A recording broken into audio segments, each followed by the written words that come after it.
বৃহস্পতিবার Bardhaman society for animal ওয়েলফেয়ারের উদ্যোগে ঝাড়গ্রামে এক গর্ভবতী হাতির খুনের ঘটনার প্রতিবাদ জানিয়ে বিক্ষোভ মিছিল হলো শহর বর্ধমানের বোরহাট এলাকা থেকে। এই মিছিলটি শেষ হয় বর্ধমান বন দপ্তর রমনার বাগানে। মিছিলের শেষে বন দপ্তর আধিকারিকের কাছে সংগঠনের পক্ষ থেকে এক ডেপুটেশন পেশ করা হয়।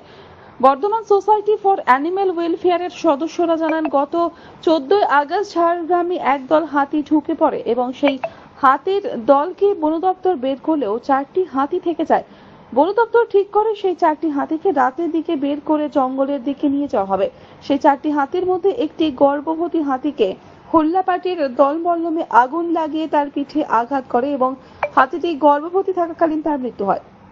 দোষীদের শাস্তি দাবিতে এদিন এই প্রতিবাদী মিছিল এবং বনমন্ত্রীর উদ্দেশ্যে ডেপুটেশন দেওয়া হয় বর্ধমান বন দপ্তরে।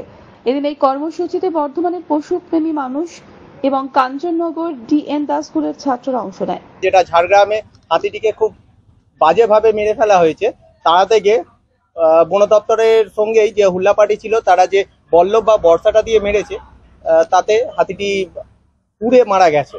তো সেই জন্য আমাদের আজকে এই বিক্ষোভটি, আমরা এই বিক্ষোভটা করছি বর্ধমান বোরহাট মোড় থেকে হয়ে রাজবাটি হয়ে আমরা ডিএফও অফিসে বা বর্ধমান রমনা বাগানে আমরা ডেপুটেশন জমা দেবো এবং তাদের কাছে আমাদের একটাই ইয়ে থাকবে যে প্রথমত বিচার এবং প্রত্যেকটা অ্যানিমেল যেভাবে তারা কন্ট্রোল করছে, যেভাবে রেস্কিউ করছে, এইগুলো ভুল প্রক্রিয়া। তাদেরকে প্রত্যেকটা এক একটা ঠিক টেকনিকে যদি এগোনো হয় তাহলে এই সমস্যাটাই আসবে না।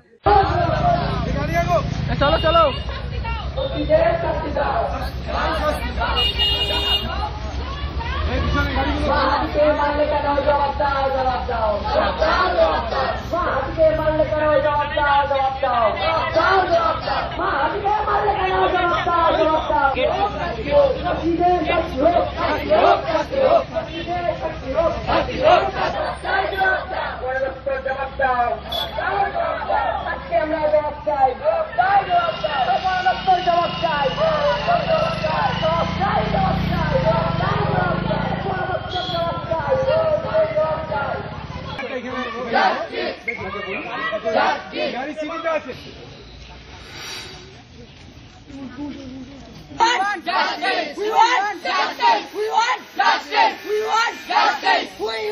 আমরা বর্ধমান সোসাইটি ফর অ্যানিম্যাল ওয়েলফেয়ারের পক্ষ থেকে কর্মসূচি নিয়েছি।